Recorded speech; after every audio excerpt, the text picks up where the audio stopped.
ورسوله سبحان رب السماوات والأرض رب العرش عما يصفون. Gloire au Seigneur des cieux et de la terre, Seigneur du trône, il transcende de ce qu'il décrit. Allah, Jalla wa Assa, est un Seigneur qui mérite d'être adoré, unifié et glorifié.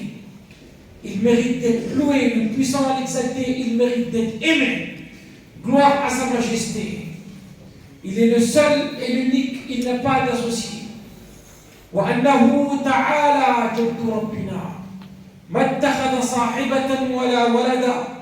En vérité, la grandeur de notre Seigneur est exaltée. Il ne s'est donné ni compagne ni enfant. ما اتخذ الله من ولد وما كان معه من إله. إذن لذهب كل إله بما خلق ولعلى بعضهم على بعض. سبحان الله عما يصفون. Allah ne s'est point attribué d'enfant et il n'existe point de divinité avec lui. Sinon, chaque divinité s'en irait avec ce qu'elle a créé et certaines seraient supérieures aux autres. Gloire à Allah. Il est bien au-dessus de tout ce qu'il décrit. فَتَعَالَى اللَّهُ الْمَلِكُ الْحَقِّ فَتَعَالَى اللَّهُ الْمَلِكُ الْحَقِّ لَا إِلَهَ إِلَّا هُوَ رَبُّ الْعَرْشِ الْكَرِيمِ. Que soit exalté Allah, le souverain, le vrai, pas de divinité en dehors de lui, le Seigneur du trône sublime. Quand on lit ces versets, notre pensée nous renvoie tout de suite aux adeptes des autres religions qui disent qu'Allah s'est attribué un enfant ou une compagne. Et en même temps, nous oublions toute autre forme d'idolâtrie ou d'association à Allah tabaraka wa ta'ala qui puisse exister. Et on oublie en même temps toutes les formes d'idolâtrie qui sont déjà présentes chez nous, les musulmans, à travers nos croyances, à travers nos doctrines, dans notre pratique religieuse ou autre. وَمَا يُؤْمِنُ أَكْثَرُهُم بِاللَّهِ إِلَّا وَهُمْ مُشْرِكُونَ. Donc il va falloir faire en sorte de ne pas être dans cette catégorie. Et Allah il nous dit وَمَا يُؤْمِنُ أَكْثَرُهُم بِاللَّهِ إِلَّا وَهُمْ مُشْرِكُونَ. Et la plupart d'entre eux ne croient en Allah qu'en lui donnant des associés. استعنا بالله بسم الله الرحمن الرحيم وما أمروا إلا ليعبدوا الله مخلصين له الدين حنفاء ويقيموا الصلاة ويؤتوا الزكاة وذلك دين القيمة.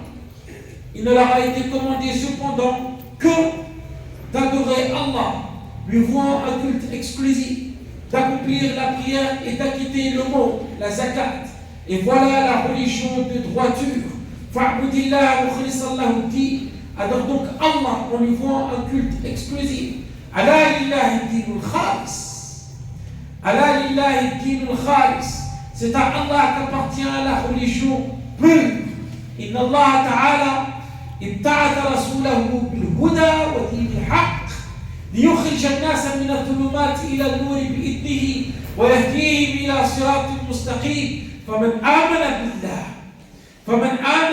آمن بالله وصدق رسوله واتبع النور الذي أنزل معه وأطاع الله ورسوله فقد رشد واهتدى ومن كفر بالله ورسوله فقد خسر خسرانا مبينا ومن يعص الله ورسوله فقد ضل ضلالا مبينا. Allah tabaraka wa ta'ala a envoyé son messager avec la guidée et la religion de vérité afin de faire sortir les gens des ténèbres à la lumière par sa grâce et il les guide vers le droit chemin. Quiconque a foi en Allah, croit en son messager et suit la lumière descendue avec lui et obéit à Allah et à son messager aura certes réussi et aura emprunté la bonne voie et la bonne direction. Quiconque mécroit sera certes voué à une perte évidente et quiconque désobéit à Allah Jalla fi'ulahu et à son messager sallallahu alayhi wa sallam s'est égaré certes d'un égarement évident. ليس الإيمان مجرد كلمة يقولها الإنسان بلسانه ثم يمضي إلى حال سبيله ويكون له الخيارة من أمره يعيش على هواه كيفما شاء. C'est impossible. Ça ne se passe pas comme ça. La foi n'est pas une simple parole que l'homme, avec un grand H, que l'homme prononce, puis trace son chemin. En ayant le choix dans sa façon d'agir, en ayant le choix dans sa façon de vivre, comme bon lui semble en fonction de ses passions et de ses désirs. Dès lors où nous nous disons croyants, nous sommes tout de suite soumis à une volonté et à des lois divines auxquelles nous devons respecter. Dès lors où nous nous disons croyants, nous sommes tout de suite soumis à une volonté et à des lois divines qui nous dictent comment vivre en tant que croyants. Nous sommes tout de suite soumis à une volonté divine et à des lois qui nous dictent comment faire, qu'est-ce que nous devons faire et comment. Non, ça va de soi. Certaines choses nous sont alors interdites et beaucoup d'autres choses nous sont autorisées. Et l'obéissance à tout cela nous incombe. وما كان لمؤمن ولا مؤمنة إذا قضى الله ورسوله أمرا أن يكون لهم الخيرة من أمره ومن يعص الله ورسوله فقد ضل ضلالا مبينا. Il n'appartient pas à un croyant ou à une croyante, une fois qu'Allah et son messager ont décidé d'une chose, d'avoir encore le choix dans leur façon d'agir. Et quiconque désobéit à Allah et à son messager s'est égaré certes d'un égarement évident. Et nous, à l'échelle de la Ummah, nous avons réduit la foi à une histoire d'espoir ou à un physique, alors que ce n'est pas ça. ليس الإيمان بالتحلي ولا بالتمني ولكن ما وقر في القلب وصدقه العمل كما يقوله الحسن البصري رحمة الله تعالى عليه ورضي عنه. La foi est quelque chose d'ancré dans le cœur qui se manifeste à travers les actes. Notre foi doit se manifester et se ressentir في جميع شعب حياتنا. Notre foi doit se manifester et se ressentir dans tous les aspects de notre vie, dans nos adorations, dans nos transactions, dans nos relations et à travers notre comportement et notre pratique. Allahumma musta'an. Certains et beaucoup parmi nous veulent vivre l'islam et vivre en même temps leur passion sans limite, sans attache, tout en sachant que c'est incompatible et que beaucoup d'aspects du mode de vie que nous convoitons vont à l'encontre de l'islam et à l'encontre de ses principes. Et étant donné que nous sommes otages de nos passions et que nous sommes trop impactés par les biens et les parures éphémères de cette vie d'ici-bas, qu'est-ce que nous allons faire? Nous allons adapter. Nous allons adapter les lois et les injonctions d'Allah à nos désirs et à nos passions. Et nous allons prendre et choisir et nous allons piocher de la religion ce qui nous chante et ce qui nous plaît. Et nous allons délaisser ce qui nous déplaît. وَمِنَ النَّاسِ مَنْ يَعْبُدُ اللَّهَ عَلَى حَرْفٍ وَمِنَ النَّاسِ مَنْ يَعْبُدُ اللَّهَ عَلَى حَرْفٍ. Il en est parmi les gens qui adorent Allah marginalement. Ce n'est pas ce qui nous a été demandé. Ce n'est pas ce qui nous a été ordonné. Il nous a été ordonné de nous soumettre pleinement à Allah tabaraka wa ta'ala fi al-yusri wal-usri wal-makrahi wal-manshati fi al-sarra'i wal-darra'i fi al-sirri wal-'alan. Il nous a été ordonné de nous soumettre pleinement à Allah tabaraka wa ta'ala dans la facilité comme dans la difficulté, dans l'aisance comme dans l'adversité, dans la joie comme dans les moments de peine, en secret comme en public. Il nous a été ordonné d'adhérer pleinement à l'islam et pas à moitié. Je suis dedans, je ne suis pas dedans, Allah n'a pas besoin de cela. Je suis dedans, je ne suis pas dedans. Allah ne veut pas de cela. Ya ayyuhalladhina amanu udkhulu fi silmi kaffa. Oh, vous qui avez cru, entrez en plein dans l'islam. Wala tattabi'u khutuwati shaytan. Et ne suivez pas les pas du diable. Innahu lakum aduwwun mubin. Car il est certes pour vous un ennemi déclaré. Donc nous maintenant, nous allons faire les choses à notre manière, comme bon nous semble, et ensuite nous allons espérer en Allah. Et nous allons vouloir, vouloir qu'il nous donne le succès et une vie agréable d'ici-bas, et qu'il nous offre la réussite, fil akhira, puis le paradis dans l'au-delà. Mais comment est-ce possible? Comment est-ce possible? أم حسب الذين اجترحوا السيئات أن نجعلهم كالذين آمنوا وعملوا الصالحات سواء محياهم ومماتهم ساء ما يحكمون. Ceux qui commettent des mauvaises actions, qu'ont-ils que nous allons les traiter comme ceux qui croient et accomplissent les bonnes œuvres dans leur vie et dans leur mort? Point d'interrogation. Comme ils jugent mal. Ces deux catégories ne peuvent pas être pareilles. Et Allah ne peut pas les considérer de la même manière. L'être humain juge mal.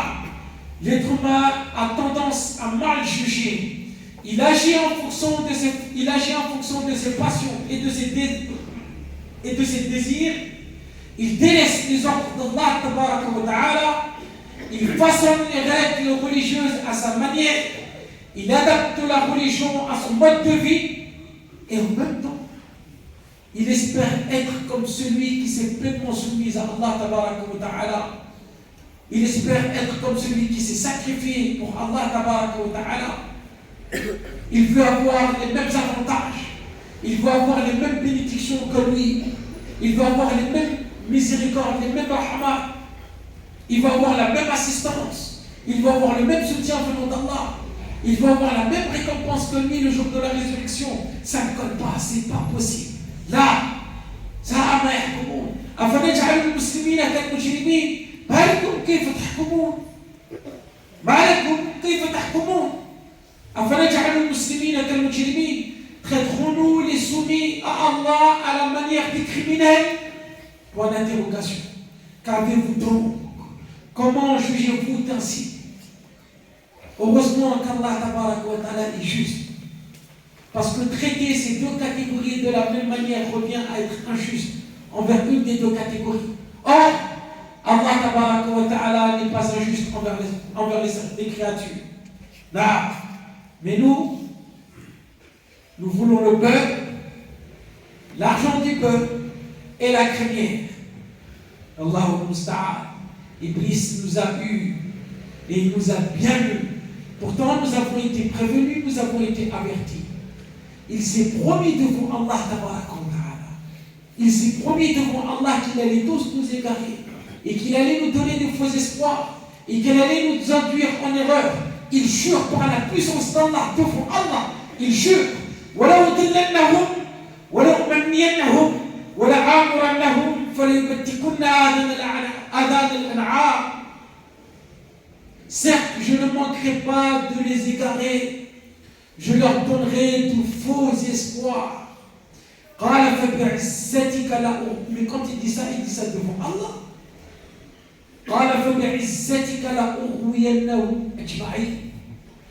Il dit, par ta puissance, je les induirai tous en erreur. Maintenant, observe ton cas personnel. Observe ta propre situation. Observe l'état de la Ummah. Et dis-moi s'il n'a pas eu raison de lui. Et dis-moi si nous ne sommes pas en train de lui donner raison à Iblis. Et nous sommes en train de lui ouvrir la porte. Nous sommes en train de lui donner le moyen de nous égarer, de nous induire en erreur. Il est temps qu'on se réveille. Il est temps à la Ummah de se réveiller. Mata tashul ummatu min subatiha. Point d'interrogation. On ne peut pas additionner une chose et son contraire. Donc il va falloir que chacun d'entre nous, chacun d'entre nous, à titre individuel, il va falloir faire le choix et de s'assurer que ça soit le bon choix. Que chacun de nous fasse le choix entre la foi et la mécréance. Faire le choix entre l'obéissance à Allah et à son messager et la désobéissance. Entre la soumission et la rébellion. Entre les jouissances d'ici-bas et les délices de l'akhirah de l'au-delà. Entre le vrai et le faux. Faire le choix entre le mensonge et la vérité. Faire le choix entre les choses utiles et les futilités. Faire le choix entre le bien et le mal. Faire le choix entre les bonnes et les mauvaises actions. Faire le choix entre la voie du salut et celle qui mène à la perdition. Tout est une question de choix et Allah nous l'a donné. Allah a tout clarifié. Tout a été clarifié par Allah et par son messager. قل يا أيها الناس قد جاءكم الحق من ربكم فمن اهتدى فإنما يهتدي لنفسه ومن ضل فإنما يضل عليها وما أنا عليكم بوكيل. Dis aux gens, certes la vérité vous est venue de votre Seigneur. Donc, quiconque est dans le bon chemin ne l'est que pour lui-même. Et quiconque s'égare ne s'égare qu'à son propre détriment, et je ne suis nullement responsable de vous. Celui de nous qui empruntera la bonne voie et la bonne direction, certes, Allah l'aidera, le soutiendra et le guidera vers le plus convenable. Quant à celui qui empruntera la mauvaise direction et le mauvais chemin, tout en étant conscient, alors Allah le laissera livrer à sa propre personne. Mais comment tu vas faire? Qu'est-ce que tu vas faire? Comment tu vas t'en sortir si tu es livré à ta propre personne? Cette personne ne pourra blâmer que sa propre personne. Ista'na billah. أقول ما تسمعون وأستغفر الله لي ولكم ولسائر المسلمين إنه كان غفورا رحيما رب اغفر وارحم وأنت خير الراحمين.